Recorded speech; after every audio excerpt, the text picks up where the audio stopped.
Hey y'all, welcome to the Clock Tower. I'm Colton here with Brandon. 5 cards, 5 minutes, rares and double rares for Attack on Titan 3. Brandon, what's our first card? First up, we have Eren Determined. This is a 4 more early play. During your turn, it gains 2,500 power, as long as you have another character with a trait in it, and the ability of when you reverse your opponent, you get a stock kick and on play heal. With that power, it pushes up to 11k on attack, 8-5 defensively. Any kind of back row assist pushes that up pretty powerfully so you can get that reverse. I like it when healers have additional abilities stapled onto them, and this one has a pretty useful one. If it beats over something with Hand on Core, your opponent can't save it. It gets a little smaller on defense, but by that time it's kind of done what it's supposed to do. It's a decent card, it'll probably get run.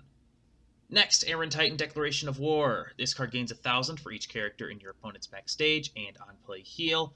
Combos with choice on attack pitch 1. If you have 2 or more traded characters, you can pay the cost. If you do, you get a 4-card Icy Tail for level 0 or lower cards.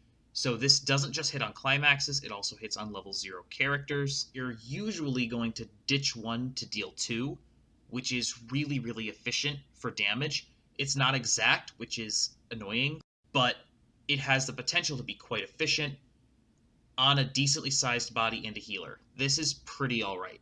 It is on choice, which is really helpful to get cards into hand. Having that power dependent on your opponent's field and having the Icy Tail dependent on level 0s in your opponent's deck is really odd. So it makes trying to deal precise damage a bit more difficult. Definitely worth testing as this set releases.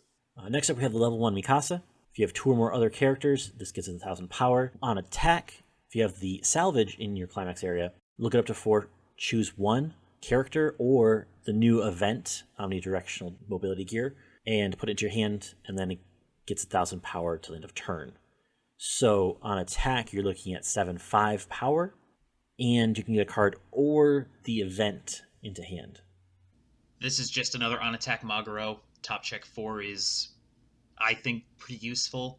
It mills through an entire deck very quickly, especially if you tri-field this. It has enough power to actually deal with stuff, because it does get up to 7-5 with combo. It has synergy with the event.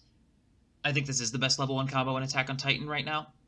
It's on salvage. It's just generally solid. Doesn't do anything amazing, but it's a simple plus that's going to happen every time.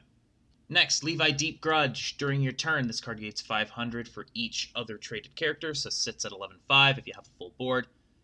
On play, top check 3, add a card. It combos with bar, pay 2, pitch 2, on reverse, clock kick, deal 2. It doesn't get to the power thresholds it needs to consistently get reverses against a contemporary level 3 board. Clock kick is fine. It is guaranteed damage. But this is so expensive that you're not going to be able to tri-field this. It's so easy to play around this. I think the biggest challenge that you're going to face with this card is going to be that power.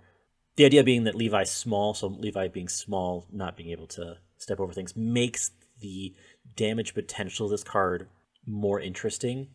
But if you're able to pump up this card and get over, the damage output from the card, if it's able to get there, is actually really interesting. Clock kick and burn 2 is nice damage.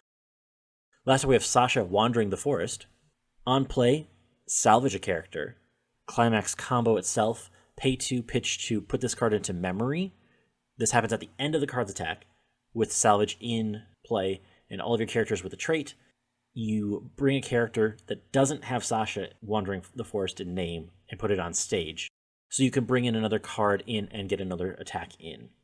So there's a pretty easy comparison here between this combo and the last combo we looked at, right? It's another pay 2, pitch 2. Main difference is instead of having to get the reverse, this merely sends itself into memory. And instead of getting a clock kick, it just gets a whole extra attack. You can bring on something else that has some other kind of on-attack ability. It has a pretty decent damage ceiling. And that's it. Thank you so much for joining us. We'll be back on Tuesday with the Clock talk about more regionals results. On Thursday, more 5 cards, 5 minutes. The following Tuesday, Weiss 102. And in 2 weeks, probably more 5 cards, 5 minutes. There's a lot going on. Thanks again for joining us. Please like, share, comment, and subscribe. And have a good one. We'll see you then.